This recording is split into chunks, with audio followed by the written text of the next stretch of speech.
அடுத்ததாக இளைஞர் பாசறை மாநில ஒருங்கிணைப்பாளர் அருமை தம்பி திருப்பூர் சுடரை அவர்கள்.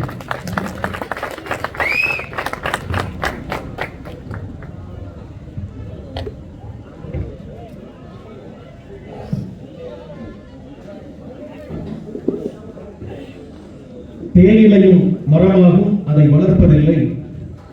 சிகரத்தில் இருந்தாலும் நாங்கள் வளரவில்லை என்று பேராண்மை படத்தில் தோழர் ஜனநாதன் சொன்ன வரிகள் காலம் கடந்து கண்முன்னே இன்றும் அப்படியே நிற்கிறது.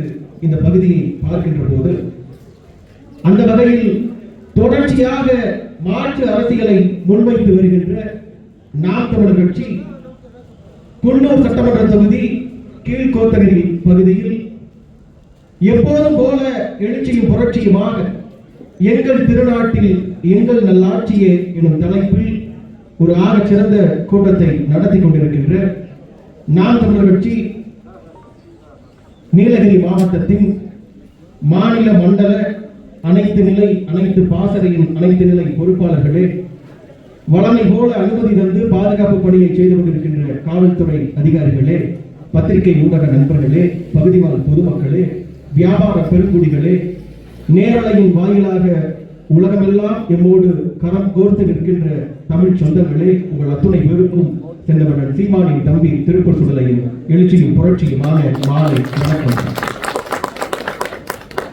இந்த கூட்டத்திற்காக வந்தவுடன் கொஞ்சம் தாமதமாகத்தான் கூட்டத்தை ஆரம்பிக்க முடியும்.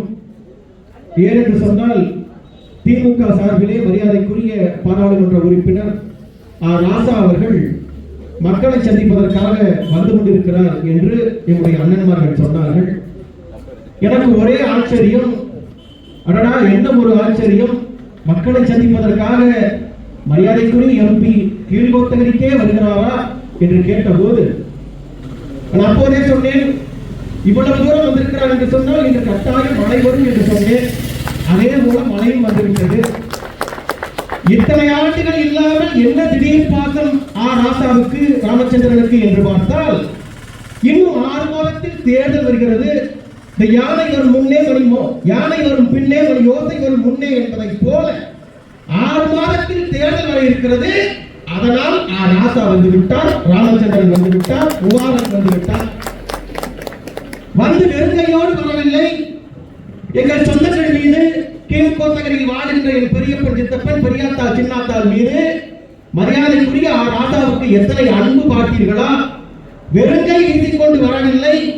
5 கிலோ அரிசியை கொண்டு வந்திருக்கிறார், பருப்பை கொண்டு வந்திருக்கிறார், வெங்காயத்தை கொண்டு வந்திருக்கிறார், தக்காளியை கொண்டு வந்திருக்கிறார். எங்களுக்கு எழுகின்ற கேள்வி என்னவென்றால், இத்தனையும் கொடுப்பதை பார்த்தால் கீழ்கோத்தகிரியில் நாங்கள் எல்லாம் குடும்ப கட்டுப்பாடு பண்ணிவிட்டு குப்பரப்படுத்தி கிடக்கிறோம் என்று நினைத்து விட்டாரா என்பதுதான் கேள்வி. எனக்கு முன்பாக பேசிய அண்ணன்மார்கள் கூட சிலர் வருத்தப்பட்டு சொன்னார்கள். என்ன சொன்னாங்கன்னா, இது போல அரிசிக்கு கையெழுத்தி நிற்கலாமா என்றெல்லாம் கூட எங்கள் மக்களை பார்த்து எங்கள் சொந்தங்களை பார்த்து வருத்தப்பட்டார்கள். அவர்களுக்காக உங்களிடத்திலே நான் மன்னிப்பு கேட்டுக் கொள்கிறேன். ஏனென்று சொன்னால் எங்களுக்கு தெரியும், எங்கள் சொந்தங்கள் கீழ்கோத்தகிரி சொந்தங்களை எங்களுக்கு தெரியும். வாங்குகிற அரிசி பருப்பு அத்தனையும் பயன்படுத்துவார்கள். அரிசியில் இன்றே ஒரு பிடியை எடுத்து வைத்து விடுவார்கள். காரணம், 26 தேர்தலில் ராசா கொடுத்த அந்த அரிசி தான் திமுகவுக்கு போகிற வாய்க்கரிசி என்பதை எங்களுக்கு நன்றாக தெரியும். நாங்கள் நம்புகிறோம். பேரம் கொண்ட பெற்றோர்கள் பெரியோர்கள். நான் காலையில் 8 மணிக்கே வந்தேன், கீழ்கோத்தகிரி வந்துட்டேன். அந்த காட்சியெல்லாம் நானும் பார்த்துட்டு தான் இருந்தேன். பார்க்கிற போது உள்ளன்போடு நாங்கள் சொல்லுகிறோம், பெரிய வருத்தமாக இருந்தது, பெரிய வருத்தமாக.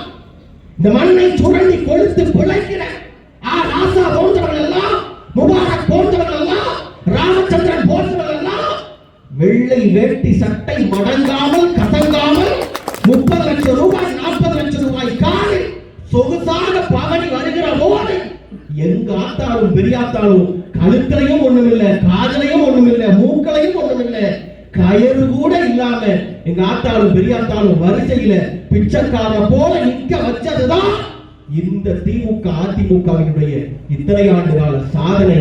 பெற்றோர்களை பார்க்கிற போது எங்களுக்கு வேதனையாக இருந்தது. இதுலயும் பெரிய என்ன வேணும்னா வந்த ராசா முபாரக் எல்லாம் ஒரு முதல கட்ட இவர்களுக்கு ஆரத்தி வேற ஒரு குறையா ஆரத்தி இப்போது மட்டுமல்ல இவர்கள் எப்போது வந்தா தேர்தல் ஓட்டு கேட்டு வந்தா உடனே ஆரத்தி எடுக்கிறது பெரிய வைத்திருச்சாரு. ஆரத்தி எடுக்கிறத பெரிய தாள பாக்குறப்ப எங்க ஆட்டால பாக்குற மாதிரி எனக்கு வலிக்குது. ஏண்டா ஆரத்தி யாருக்கு யார் எடுக்கிறது ஒரு முறை இல்லையா? முறை இல்லையா? ஆரத்தி என்பது தமிழர் பண்பாடுதான். ஆனால் யாரத்தி எடுப்பது நம்ம வீட்டுக்குள்ள எதிரி நாட்டோட போர்க்களத்துக்கு போய் சண்டை போட்டு எதிரி போராட்ட வீரனை 10 பேரை வெட்டி வீசிட்டு வந்தாங்கன்னா அவனுக்கு வாசலில் இருக்க வைத்து ஆரத்தி எடுத்து வெட்டி திலகம் விடுவது தமிழர் மரபு. ஆட்டையை போட்டுட்டு தூங்கி ஆட்டையை போட்டுட்டு நீதிமன்றத்திலேயே நான் தப்பிச்சேன் பாத்தீங்களா, நான் எவ்வளவு பெரிய களவாணி பாத்தீங்களான்னு சொல்லி வாயிலேயே பேசுகிற ராசாவுக்கெல்லாம் நம்ம அண்ணன் தான் ராசா நல்ல வாட்சி கருத்து இல்லை, நம்ம ரத்தம் தான். ஆனாலும் கூட அவர்களுக்கெல்லாம் ஆரத்தி எடுப்பது நம்ம வீட்டு பொம்பளை பிள்ளைய ஒருத்தன் கட்டிட்டு போறான்னு வச்சுக்கோங்க, காலுக்கு அந்த பிள்ளையோட கரம் கொடுத்து ஒத்துமையா சண்டை போடாம கண்ணுக்கு கண்ணாக தோளுக்கு தோளாக துணைக்கு துணையாக நம்ம வீட்டு பொம்பளை பிள்ளைய கட்டிட்டு ஒருத்தன் போறான்னா நம்ம வீட்டு மருமனுக்கு போட வேண்டிய ஆரத்திய திலகத்தை கண்ட கழுதைகளுக்கெல்லாம் போடுவது தயவு செய்து சரியா என்பதை பெற்றோர்கள் பெரியவர்கள் நீங்க தான் புரிஞ்சுக்கணும். அங்க ஏன் இவ்வளவு உறுதியா நம்புறோம்னா கடந்த தேர்தலுக்கு முன்பாக வாக்கு எண்ணிக்கையில அதிமுகவையும் பின்னுக்கு தள்ளிவிட்டு 2வது இடத்தை தந்த வாசகம் இந்த கீழ்கோட்டை மக்கள். கடந்த தேர்தலில் 2வது இடம், இந்த தேர்தலில் கட்டாயம் 1வது இடம் என்பதை நாங்கள் உறுதியாக நம்புகிறோம். அதனால் நாங்கள் பேசுகிறோம். பெற்றோர்கள் பெரியவர்கள் நாங்கள் சுருக்கமாக பேச விரும்புகிறோம். எனக்கு பின்பாக எங்க அக்கா கார்த்தியா பேச இருக்கிறாங்க. சுருக்கமாக இந்த பிள்ளைகள் நாங்கள் எங்கள் திருநாட்டில் தமிழர் நல்லாட்சி என்று நாங்கள் பேசுகிறோம். அப்ப ஒரு கேள்வி வரலாம், எப்ப தமிழர் திருநாட்டில் தமிழர் நல்லாட்சினா இப்போது இருக்கிற திமுக தமிழர் ஆட்சி இல்லையா என்று கேட்டால் நாங்கள் எத்தனை ஆண்டுகள் தான் திரும்ப சொல்வது, இப்போது இருக்கிற திமுக தமிழர் ஆட்சி இல்லை. பெரிய கொடுமை என்னன்னா தமிழர் நாட்டில் நின்று கொண்டு இங்கு தமிழர் ஆட்சி வேண்டும் என்று கேட்கிற அளவிற்கு சீவானும் அவன் தம்பிகளும் இவ்வளவு கொடுமையாக இருப்பதுதான் வேதனையிலும் வேதனை. இருக்கிற பிள்ளைகள் நாங்கள் இன்று பேசுகிற தமிழ் தேசியம் அண்ணன் சீமானுக்கு முன்பாக இந்த தமிழர் நிலத்தில் வேறு யாருமே தமிழ் தேசியம் பேசவில்லையா என்று கேட்டால் ஏன் இல்லை? எத்தனையோ பேர் பேசியிருக்கிறார்கள். எங்கள் தாத்தா தீபா சிவன் பேசாத தமிழ் தேசியமா? எங்கள் ஐயா பல நெடுமாறன் பேசாத தமிழ் தேசியமா? எங்களுடைய அறிவு தகப்பன் ஐயா மணிரத்னம் பேசாத தமிழ் தேசியமா? எங்கள் தம்பி பாலிசாலன் பேசாத தமிழ் தேசியமா? அப்படியெல்லாம் இல்லை. ஆனால் ஒரே ஒரு இடத்தில் நாங்கள் வேறுபடுகிறோம். என்ன என்று சொன்னால் ஐயா சிவந்தி ஆதித்தனார் தொட்டு தம்பி பாரிசாலன் வரை அத்தனை பேரும் தமிழ் தேசியவாதிகளிடத்திலே பேசிக் கொண்டிருந்தார்கள்.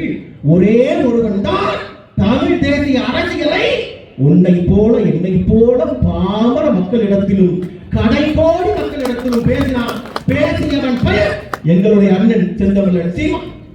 இந்த பிள்ளைகள் நாங்கள் கொட்டுகிற மலையிலும் அமர்ந்திருந்தோம், கொளுத்துகிற வெயிலும் அமர்ந்திருந்தோம். ஒருவேளை இந்த இடத்தில் இப்போது சுனாமி வந்தால் அப்போதும் நாங்கள் அமர்ந்திருப்போம். சீமானின் தம்பிகள் அத்தனை உறுதியானவர்கள். காரணம் என்ன?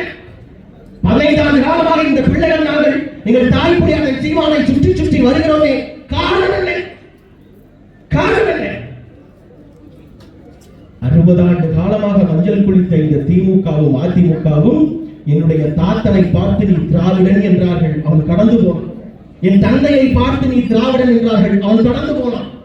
என்னையும் பார்த்து நீ திராவிடன் என்றார்கள். நான் கண்வெளி புதுகி நின்ற போது ஒரே ஒருவன் தான் வந்தவன் கேட்டான், ஏம்பா தெலுங்கனுக்கு பிறந்தவன் தெலுங்கு, கன்னடனுக்கு பிறந்தவன் கன்னடே, மலையாளிக்கு பிறந்தவன் மலையாளி, எவனுக்கு பிறந்தவன் திராவிடேன்னு கேட்டான். என்னுடைய அண்ணன் சீமா. அதனால் நாங்கள் இந்த மண்ணில் களத்தில் நிற்கிறோம். நடக்கிற ஆட்சியா வெட்கமே இல்லாமல் நாட்டின் முதலமைச்சர் திரு ஸ்டாலின் அவர்கள் பேசுகிறார். என்ன பேசுறாரு? தமிழ்நாடு மட்டுமல்ல இந்தியாவே இருந்து பார்க்கிற ஒரு நல்ல ஆட்சியை நாங்கள் தந்து கொண்டிருக்கிறோம் பேசுகிறோம். வியந்து பார்க்காம என்ன செய்வாங்க? இப்படி கூட ஒரு கேவலமான ஆட்சியை கொடுக்க முடியுமான்னு மற்ற மாநிலங்கள் எல்லாம் வியந்து பார்ப்பது என்னவோ உண்மைதான். ஆனால் அறிவார்ந்த பெற்றோர்கள் நீங்கள் சொல்லுங்கள், கடந்த தேர்தலில் தேர்தலுக்கு முன்பாக மு.க. ஸ்டாலின் கொடுத்த வாக்குறுதிகள் 505 வாக்குறுதிகள். அந்த 505 வாக்குறுதியிலே 4 ஆண்டு காலத்திலே நிறைவேற்றிய வாக்குறுதிகள் எத்தனை? வெள்ளை அறிக்கை விட முடியுமா? திமுக அரசால விட முடியுமா? கேட்டா முதல் நாள் மு.க. ஸ்டாலின் சொல்றாரு, நாங்க 80 விழுக்காடு நாங்க ஆல்ரெடி நிறைவேற்றோம்ங்கிறாரு மு.க. ஸ்டாலின் முதல் நாள். மறுநாள் உதயநிதி ஸ்டாலின் கேட்டா அவர் ஒரே விட்டா விட்டுறாரு, எங்க அப்பா தப்பா சொல்றாரு, நாங்க 90 விழுக்காடு நிறைவேற்றோம்னு சொல்லி உதயநிதி ஸ்டாலின் ஒரு உருட்டு. அப்ப நாங்க என்ன கேட்கிறோம்? சரி வாங்க, கூகுள் தட்டா வந்துட போது, போன முறை உங்களுடைய தேர்தல் அறிக்கை எடுத்துருவோம், ஒரு பேப்பர் பென்சில் கையில் எடுத்துக்குவோம், நான் ஒவ்வொன்றா படிச்சுட்டே வரேன். திரு மு.க. ஸ்டாலின் சொல்றீங்க, டிக்கெட் அடிச்சே வர பார்ப்போம். அப்ப யாரை ஏமாத்துற வேலை? இதே கடந்த தேர்தலுக்கு முன்பாக திமுக மட்டும் ஆட்சிக்கு வந்தால் கல்வி கடன்களை ரத்து செய்வோம் சொன்னாரா இல்லையா? கல்வி கடன்கள் ரத்து செய்யப்பட்டு விட்டதா? அது செஞ்சிட்டாங்களா? நாங்கள் வந்தால் கூட்டுறவு வங்கியில நகை கடன்களை ரத்து செய்வோம் செஞ்சிட்டாங்களா? பதில் சொல்லுங்க. அப்ப பால் விலையை குறைப்போம், பெட்ரோல் விலையை குறைப்போம், டீசல் விலையை குறைப்போம். இதில் ஏதாவது ஒன்று குறைந்து இருக்கிறதா? அப்ப போன முறை கொடுத்த வாக்குறுதிகள் 4 வருஷத்துல கலெக்டி கம்பெனி பண்ண முடியல. இனிமேல் நீங்க ஓட்டு கேட்டு வந்து நாங்களும் உங்களுக்கு ஓட்ட போட்டு இனிமேல் தான் நீங்க புடுங்கி புழு நடனம்னா தேவையே இல்லை மிஸ்டர் ராமச்சந்திரன். நீங்க ஓய்வு எடுத்துட்டு ஓரமா போங்க. நாங்கள் வச்சு பிள்ளைகள் நாங்கள் பார்த்துக் கொள்கிறோம். நாங்க பார்க்கிறோம். என்ன நீங்களே தான் முதலமைச்சரா இருக்கணுமா? அப்படியா? பணமுறை பட்டாப்பட்டி எழுதி கொடுத்துருக்கா, கருணாநிதி அவர் நொட்டுவானா, அதுக்கப்புறம் ஒரு மகன் மு.க. ஸ்டாலின் நொட்டுவானா, அதுக்கப்புறம் உதயநிதி ஸ்டாலின் நொட்டுவானா. இப்ப அடுத்து எப்படி உதயநிதி ஸ்டாலின் வந்து சினிமாவில் கொண்டு வந்தா, அப்படியே ரெட் ஜெயண்ட் கம்பெனிக்கு ஓனர் ஆக்கலாம், அப்படியே சட்டமன்ற தேர்தலில் போட்டியிட வச்சா, அப்படியே அமைச்சர் ஆக்கலாம், அப்படியே துணை முதலமைச்சர், இனி அடுத்து முதலமைச்சர். இந்த பேரை இன்ப நிதியும் வந்துட்டான். 10 நாளைக்கு முன்னாடி ரெட் ஜெயண்ட் அதிகாரப்பூர்வ CEO ஆயிட்டான். அப்ப என்ன கேட்கிற, இந்த குன்னூர் தொகுதியில திமுக உழைச்ச மாணவர்கள தமிழன் ஒருத்தருக்கு கூட தொகுதி நிற்பதற்கு தெம்புலையா? தகுதி இல்லையா? உளவுத்துறை அதிகாரிகள் கொஞ்சம் குறிப்பிடுத்து மேல அனுப்புங்க. நாங்க ஒண்ணு சொல்லட்டுமா?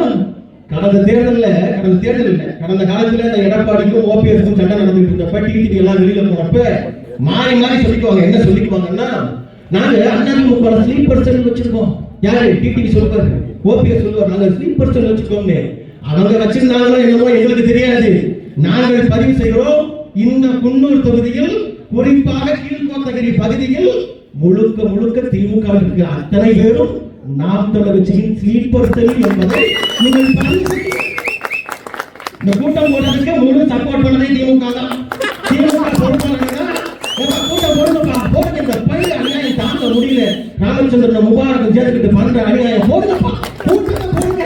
பக்கத்து காசோட நாங்க தான் கொண்டு வாங்க, கொண்டு வாங்க. வண்டவண்டையா கேளுங்கப்பா. அந்த பயிர்களை நாங்க கட்சிக்குள்ள இருக்கிறோம், கரவேட்டி கட்டி இருக்கிறோம், எங்களால கேட்க முடியாது. நீங்க வண்டவண்டையா கேளுங்க. செஞ்சதே உங்களால்தான். அதனால நாங்க சொல்றோம், மக்களுக்கு நீங்க திமுக ஒருபோதும் செய்ய போறது இல்லை. குறைந்தபட்சம் உங்களையே நம்பி கருப்பு சப்பு வேட்டியை கட்டிக்கிட்டு கருணாநிதி வாழ்க, ஸ்டாலின் வாழ்க, உதயநிதி வாழ்க, கத்திர கட்சிக்காரனுக்காவது நான் நல்லது செய்ய முடியுமா செஞ்சுட்டு போங்க. காரணம், இப்போது நடக்கின்ற திமுக ஆட்சிதான் கடைசி திமுக ஆட்சி என்பதை நீங்கள் புரிந்து கொள்ள. எங்களுக்கு என்ன வருத்தம்னா, பேசுறோம், எல்லாம் பேசுறோம், மக்கள் ரசிக்கிறாங்க, இது பண்றாங்க. ஆனாலும் பாருங்க, தேர்தலுக்கு முதல் நாள் வரைக்கும் நம்ம போனோம்னா அதெல்லாம் ஒட்டுத்தான் சீமான் வரணும், மாற்றம் வரணும், அவர் தான் சரியான ஆளு எல்லாம் சொல்றான். அந்த ஓட்டு போடுறதுக்கு முதல் நாள் 500 ரூபாய் காசை வாங்கின உடனே, 1000 ரூபாய் காசை வாங்கின உடனே முதல் நாள் திரும்ப சீமான் வரணும்னு சொன்னவன் தேர்தல் அன்னைக்கு வாக்குச்சாவடியில பார்த்தோம்னா முகத்தை திரும்பிக்கிறான். என்ன வச்சு கவனிக்காம போறீங்கன்னு கேட்டா, போடணும் சீமான் வரணும், சத்தம் போடுறது. ஏன் 500 ரூபாய் காசு, 1000 ரூபாய் காசு? என் பெரிய அதாவது இந்த வாங்குற காசுக்கு உண்மையா போடுறதுன்னு போடுறது. என் பெரியப்ப அது கூட இல்லை, வாங்கி குடிச்ச ஆற்றால் ஒரு கோட்டை போட்டுட்டு அடடா சரக்கு வாங்கி கொடுத்தாங்கப்பா போடுவோம்னு தள்ளாடிக்கிட்டே போதையில போய் இவன் தடுமாறிக்கிட்டே போய் உதயசூரியலே விழுந்துறான். பெற்றோர்கள் பெரியவர்கள் தயவு செய்து சிந்திச்சு பாருங்க, தயவு செய்து அளப்பரிய நம்முடைய வாக்குகளை அற்ப தனத்திற்காக எங்கள் திருநாட்டில் எங்கள் ஆட்சி நாம் நமக்கு ஆட்சிக்கு வருமா, அதனால் ஆட்சிக்க முடியுமான்னு கேட்டால் நாங்கள் உறுதியாக நம்புகிறோம். இந்த தமிழன் மட்டும் தன்னை சாதியாக மதமாக பிரிந்து பிளந்து நினைக்காமல் பேசுகிற நானும் தமிழன், நீயும் தமிழன், நான் தமிழர் என்று தமிழர் என்று இன உணர்வோடு இருந்திருந்தால் 2021 எங்கள் அண்ணன் சீமான் முதலமைச்சராக அமர்ந்திருப்பார். பெற்றோர்கள் பெரியோர்கள் தள்ளி போய்விட்டது. எங்களுக்கு என்ன வருத்தம்னா, இந்த வருஷம் நமக்கு ஒரு கிறுக்க வரிசைக்கிறான். வருஷம் ஒவ்வொரு தேர்தல் வந்துருச்சா எவனாவது ஒரு கிறுக்க வந்து ஆட்டையை கலைக்கிறதுனே சொல்லி 2019 திரு கமலஹாசன் வந்தாரு. பாத்தீங்கல்ல, கமலஹாசன் வந்தாரு, ரிமோட் எடுத்து டார்ச் எடுத்து டிவி எல்லாம் உடைச்சாரு, இப்படினாரு குரல் யுத்தெல்லாம் காட்டினாரு, குடும்ப ஆட்சியை ஒழிக்கணும்னாரு.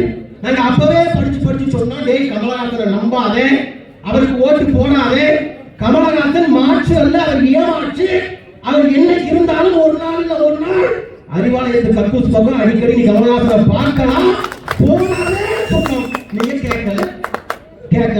எனக்கு கமலஹாசன் தான் இனிக்குதுன்னு போட்டீங்க. என்ன போச்சு? ஆஃப்டர் ஒரு சீட்டு, ஒரே ஒரு சிங்கிள் ராஜ்யசபா சீட்டு, அதுவும் உதயசூரிய சின்னத்துல. வெட்கமா இல்லையா? அந்த கமலஹாசன் தான் பேட்டி கொடுக்கிறாரு. என்னன்னு இந்த படத்துல முனாபடத்துல வர்ற மாதிரி எனக்கு இது வெறும் காதல் அல்ல, அதையும் தாண்டி புனிதமானது அப்படிங்கிற மாதிரி திமுக போட்டிருக்க நாங்க போட்டிருக்க கூட்டணிங்கிறது வெறும் சாதாரண கூட்டணி இல்ல, அதையும் தாண்டி புனிதமானதுன்னு சொல்லி ஒத்த சீட்டுக்கு இப்படி பேசக்கூடாது. கமலஹாசன் என்ன நீங்க ஆசை தெரியாம இருக்கீங்க, ஒரு சீட்டுக்கு இப்படி பேசிட்டா எப்படி? அப்ப அந்த கமலஹாசன் இன்னைக்கு என்ன சொல்றாரு? நடிகர்களுக்கு, அரசியல் கட்சி ஆரம்பித்த நடிகர்களுக்கு கூட்டம் கூடுவதால் அந்த கூட்டம் எல்லாம் ஓட்டாக மாறி விடாது, அதற்கு நானே சாட்சி என்று கமலஹாசன் சொல்றான். அப்ப இவன் தான் சொல்றான், விஜய் வந்துட்டாரு, விஜய் வந்துட்டாரு, அவருக்கு ஒரு வாய்ப்பு கொடுத்துடணும். 15 வருஷமா உனக்காக ஊச்சரா கொடுத்து வெம்பாடுபட்டு கத்தி வெந்து செத்து இந்த மண்ணுக்கு எந்த பிரச்சனை வந்தாலும் அந்த பிரச்சனையை எங்கள் சொந்த பிரச்சனையாக நினைத்து தொடர்ச்சியாக 15 ஆண்டு காலம் போராடி இருக்கிற பிள்ளைகள், சீமானை தம்பிகள் நாங்கள் 15 வருஷமா உனக்காக போராடிக்கிட்டு இருக்கோம். குத்துக்கள் மாதிரி எங்க அண்ணன் சீமான் முன்னாடி நிற்கிறார், மூத்த பிள்ளை. இன்னும் மூத்த பிள்ளைக்கே நீ வாய்ப்பு கொடுக்கல, அதுக்குள்ள கொடுக்க போயிட்டா விஜய்க்கு ஒரு வாய்ப்பு கொடுத்துருவான்னு போயிட்டாங்க. அப்ப நாங்க என்ன சொல்றோம்? பெற்றோர்கள் பெரியோர்கள் இந்த மண்ணை ஆளுவதற்கு அந்த விஜய்க்கு என்ன தகுதி இருக்கிறது? என்ன தகுதி? ஒப்பீட்டளவுல சொல்லணும்னா, ஒப்பீட்டளவுல ஒரு பானை சொத்துக்கு ஒரு சோறு பணம். இதே கடந்த காலத்துல 2008 தமிழ்நாடு திரைத்துறையின் சார்பாக தமிழீழம் தாயினத்தில் தொப்புள் கொடி சொந்தங்கள் மீது நடத்தப்பட்ட இனப்படுகொலையை கண்டித்து தமிழ்நாடு திரைத்துறையின் சார்பாக ராமேஸ்வரம் மண்ணில் நடத்தப்பட்ட ஆர்ப்பாட்டத்தில் ஒருவர் பேசினார். என்ன தெரியுமா பேசினார்? பாலஸ்தீனத்தின் விடுதலைக்காக போராடிய யாசர் அராஃபத்தின் கைகளில் இருந்த துப்பாக்கி உங்களுக்கு புரட்சியாக தெரிந்தபோது, வியட்நாமினுடைய விடுதலைக்காக போராடிய ஹோசிமின் கையில் இருந்த துப்பாக்கி உங்களுக்கு புரட்சியாக தெரிந்தபோது, சீன தேசத்தின் விடுதலைக்காக போராடிய மாதேங்கின் கையில் இருந்த துப்பாக்கி உங்களுக்கு புரட்சியாக தெரிந்தபோது, கியூபா தேசத்தின் விடுதலைக்காக போராடிய பிடல் காஸ்ட்ரோ செல்விகளாரின் கையில் இருந்த துப்பாக்கி உங்களுக்கு புரட்சியாக தெரிந்தபோது, இந்த தேசம் இந்திய தேசத்தின் விடுதலைக்காக போராடிய நேதாஜியின் கையில் இருந்த துப்பாக்கி உங்களுக்கு புரட்சியாக தெரிந்தபோது, எங்கள் தமிழீழ மண்ணில் எங்கள் தமிழரின் விடுதலைக்காக போராடி எங்கள் தலைவர் என் அண்ணன் பிரபாகரன் இந்த துப்பாக்கி மட்டும் எப்படி தீவிரவாதமாக தெரிந்தது, எப்படி பயங்கரமாக தெரிந்தது என்று நெஞ்சு வெடிக்க ஒருவன் பேசினான். பேசியவன் பெயர் செந்தமிழர் சீமான், எம்முயிர் அண்ணன். சன் நியூஸ்ங்கிற தொலைக்காட்சி தன் வாழ்நாளிலேயே அவன் செஞ்ச உருப்படியான ஒரே வேலை, எங்க அண்ணன் பேச்சு அன்னைக்கு நேரலையில காமிச்சதுதான் அவனுடைய வேலை. அப்படி எங்க அண்ணன் செந்தமிழர் சீமான் தமிழீழத்து மண்ணுக்காக மக்களின் இனப்படுகொலையை கண்டித்து எங்கள் அண்ணன் சீமான் பேசிக் கொண்டிருந்த போது நடிகர் விஜய் என்ன செய்து கொண்டிருந்தார்?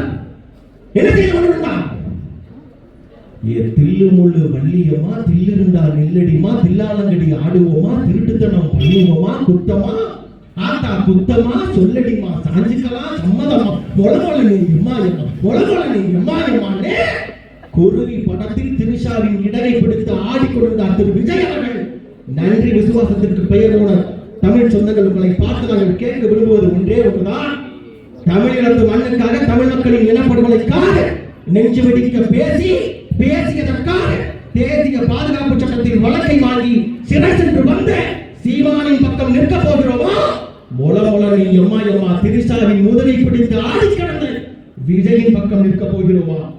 அறிவார்ந்த மக்கள் நாம் தான் முடிவு செய்ய வேண்டும்.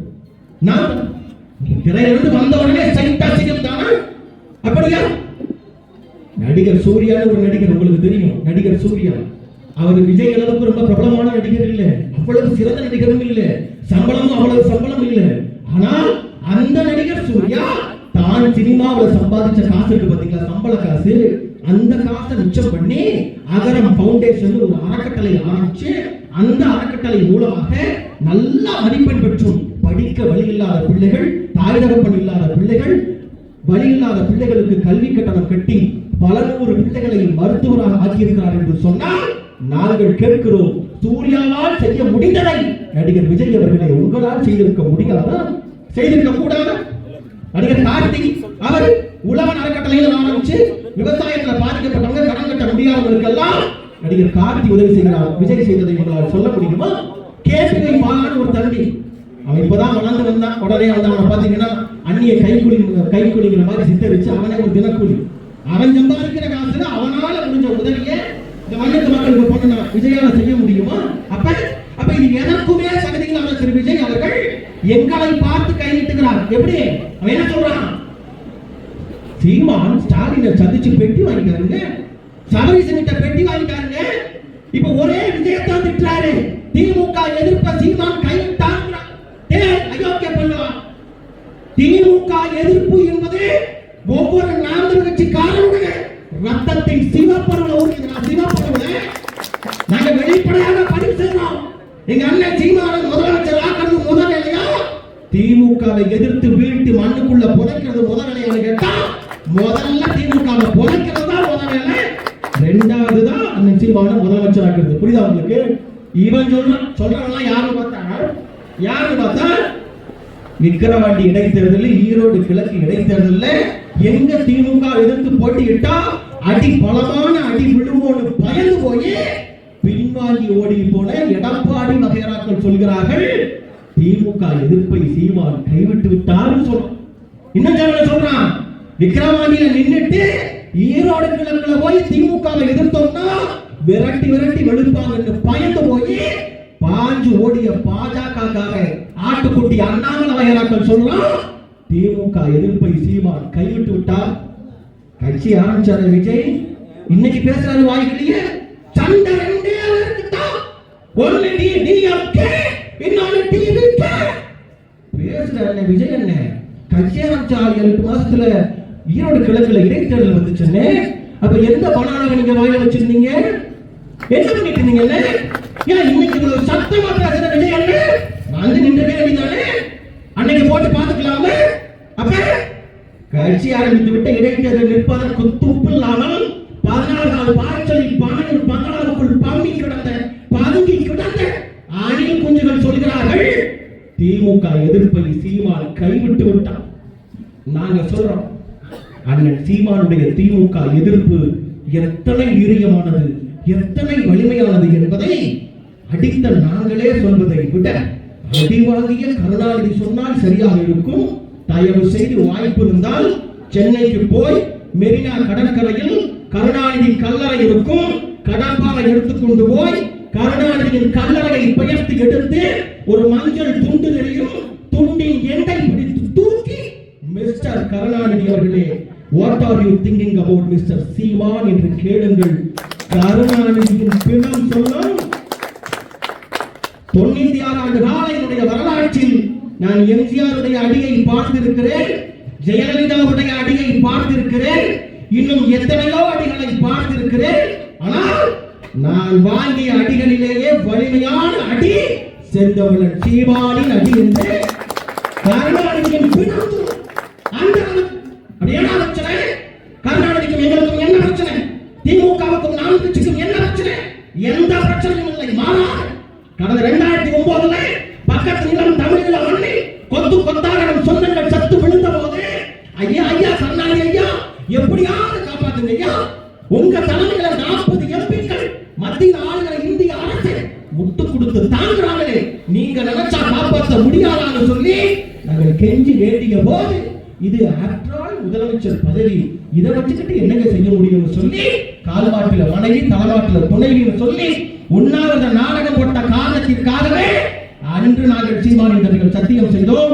எந்த முதலமைச்சர் பதவிக்காக எங்கள் இனம் சாவதை நீங்கள் வேடிக்கை பார்த்தீர்களோ, அந்த பதவி இனி கருணாநிதிக்கு தன் வாழ்நாளில் ஒருபோதும் இல்லை. சத்தியம் செய்தோம். சத்தியத்தின் பிள்ளைகள் செய்தது போலவே கட்டையில கருணாநிதி கல்லறைக்குள்ள போற வரைக்கும் அதுக்கடுத்து அவனால் அந்த நாற்காலியில உட்காரவே முடியல. அது வரல. இதே எங்கள் தலைவனை பெற்றெடுத்த தாய் எப்பேற்பட்ட தலைவர், எப்பேற்பட்ட தலைவர், ஒப்பாரும் மிக்காரும் இல்லாத தலைவர், ஒன்றானவன், உலகை வென்றானவன், இரண்டானவன், ஈழம் கண்டானவன், மூன்றானவன், முகவர் ஈன்றானவன், நான்கானவன், தமிழர் வாழ்வானவன், ஐந்தானவன், ஐயம் கலைந்தானவன், ஆறானவன், பாரில் வேறானவன், ஏழானவன், தமிழர் மேலானவன், எட்டானவன், ஈழம் தொட்டானவன், மன்னாதி மண்ணில் மாசற்ற அண்ணன், பேசாமல் பேச வைக்கின்ற பெருமா வீரன், இரண்டாம் கலியால் ஈழத்தை எல்லாம் எங்களுடைய தலைவர் மேதகுவே பிரபாகரன் அவர்களை பெற்றெடுத்ததை தவிர எதுவுமே அறியாத எங்கள் தாய், எங்கள் தேசிய தாய் பார்வதி அம்மாள் கடைசி காலத்தில், கட்டையில் போகிற காலத்தில் உடம்பு சரியில்லாம வைத்தியம் பார்ப்பதற்காக விமானத்தில் வந்தபோது வந்த விமானத்தை தரையிறங்க விடாமல் அப்படியே திருப்பி அனுப்பிய காரணத்திற்காகவே அன்று நாங்கள் முடிவு செய்தோம், இந்த திமுகவை வேரடி மண்ணோடு வெட்டி வீழ்த்தி கொன்று புதைப்பதுதான் எங்களுடைய முதல் வேலை என்று முடிவு செய்தோம். எங்களை பார்த்து இவன் சொல்றான், என்ன சொல்றான், திமுக இருப்ப கைவிட்டோம். பல பேருக்கு சும்மா பேசணும், அக்கா பேசணும். பல பேருக்கு சந்தேகம் என்னன்னா, விஜய் முதல்ல வரும்போது ஆதரிச்சார் மிஸ்டர் சீமான், இப்ப கூட்டணி இல்லைன்னு சொன்ன உடனே எதிர்க்கிறாங்க. பல பேர் ஒரு குறுகிய இடத்துல யோசிக்கிறீங்க. அப்படி இல்லை, அப்படி இல்லை. பேரன்பு கொண்டவர்களே, ஒரு கபடி போட்டி வச்சுக்கோங்க. நமக்கும் பக்கத்துக்கும் கபடி போட்டி, ரெண்டு பேருக்கும் சண்டைதான். ஆனா களத்துக்குள்ள போனாலே முதல்ல கை கொடுப்போம். பாத்துக்கீங்களா? முதல்ல கை கொடுப்போம். ஏன்? நமக்குள்ள போட்டி இருக்கலாம், புறம் இருக்கக்கூடாது. சட்டத்துக்கு விதிக்கு உட்பட்டு விளையாடணும். கை கொடுத்து கொண்டு, கை கொடுத்ததுக்காக களத்துக்குள்ள போய் கை கொடுக்க முடியாது. அங்கு விளையாடுதான் தீர வேண்டும். அந்த வகையில் விஜய் அவர்கள் வருகிற போது நான் இந்த திராவிடத்துக்கு எதிராக பேசிக் கொண்டிருக்கிறோம். திரு விஜய் அவர்களும் வந்தால் இந்த திராவிடத்தை வீழ்த்துவதற்கு கொஞ்சம் பக்கபலமாக இருக்கும் என்றுதான் விஜயை நாங்கள் வரவேற்றோம். ஆனால் வருகின்ற விஜய் மறுபடியும் எந்த சனியனை ஒழிக்கணும் நினைக்கிறோமோ அந்த ஈரோட்டு பெரியார் சனியனை தான் வீட்டு வருவார்னு நாங்க என்ன சொப்பனமாக வேண்டும், சொப்பனமாக வேண்டும். நீங்க நல்லா கவனிச்சீங்கன்னா, ஏன்னா 60 வருஷமா திமுக என்ன சொல்லுதோ அதைத்தான் விஜய் சொல்றாரு. அதைத்தான் காலகாலமா நாங்க கேட்கிற கேள்வி என்ன, கட்சியாளர் நாள் இருந்து எது திராவிடம்னு கேட்டா இவன் திமுக உருட்டு அந்த ஒரே உருட்டு தான். என்ன உருட்டு? தமிழ்தான் திராவிடம், திராவிடம் தான் தமிழ். யாரா திராவிடன்னு கேட்டா தமிழர்கள் தான் திராவிடர்கள், திராவிடர்கள் தான் தமிழர்கள். அதை தாண்டி என்கிட்ட பதில் இல்லை. ஏன்?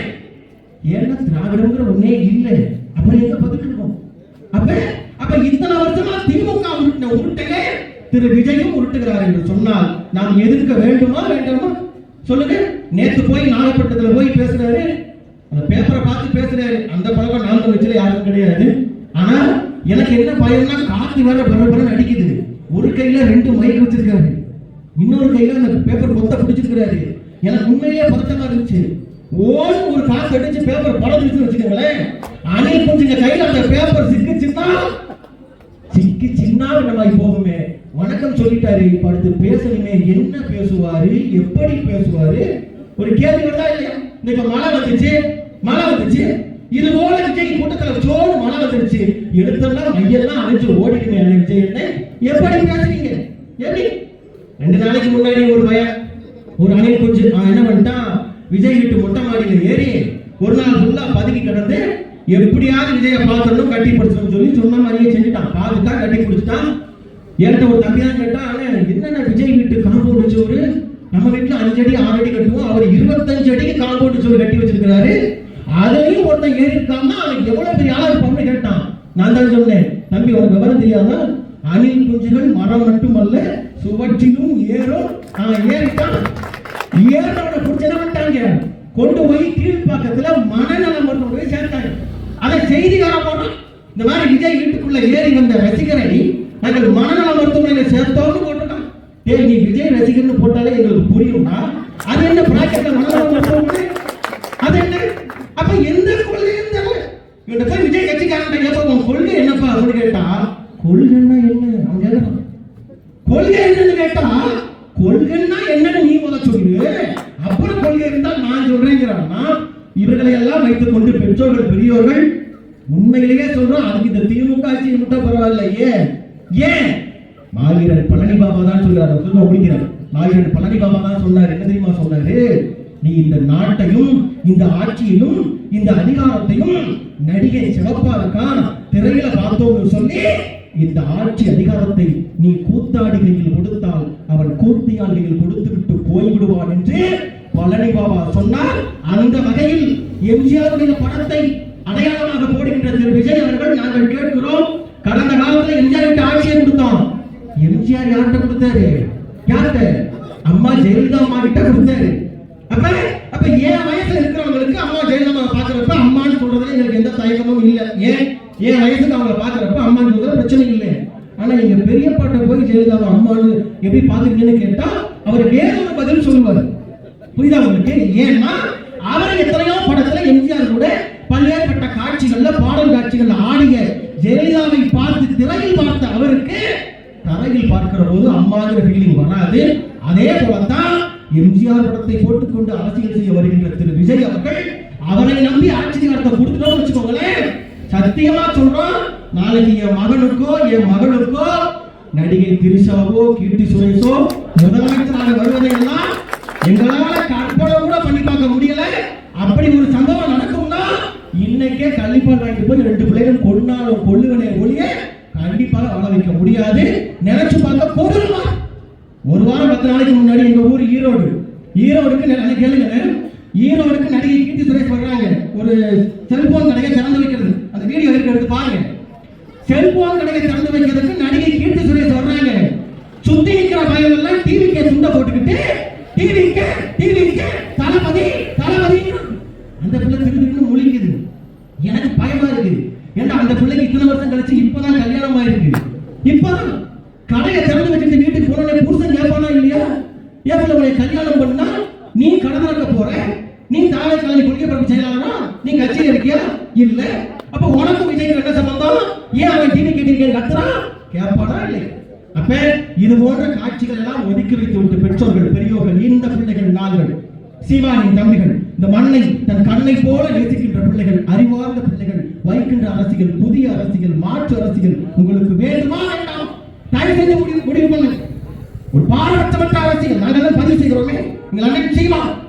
நான் இந்து என்றேன், இஸ்லாமியன் என்றேன், இல்லை நீ எனக்கு இனத்தார் என்றான், நான் பள்ளன் என்றேன், பறையன் என்றேன், கள்ளம் இல்லா வெள்ளை சிரிப்புடன் இல்லை நம்பி நீ தமிழன் என்றான், தலைவா என்றேன், தவறு என்றான், உனக்கும் எனக்கும் உலகம் தழுவிய தமிழர் தமக்கும் ஒற்றை தலைவன் மேதகு என்றான், காக்கை குருவி காடு என்றான், இனமும் மொழியும் வீடு என்றான், ஈழம் எமது நாடு என்றான், ஈவே ராவை ஓடு என்றான், இலக்கில் நின்றான் ஈழம் சென்றான், இனியும் எதற்கு திராவிடம் என்றான், தலைவன் வாழ்க தமிழ் தலை வாழ்க, சமரசம் இல்லை சமதான் என்றான், வென்றான் சீமான் வென்றான், சேஞ்சான் கோட்டையில் புலியாய் என்றான், 2026 செந்தமிழன் சீமான் எனும் நான் சட்டமன்றத்தில் சத்தியம் செய்து எங்கள் அண்ணன் சீமான் பதவியேற்கின்ற அந்த நாளில் இத்தனை ஆண்டு கால வரலாற்று பிரச்சனைகளுக்கு ஒரு முற்றுப்புள்ளி வைக்கப்படும்.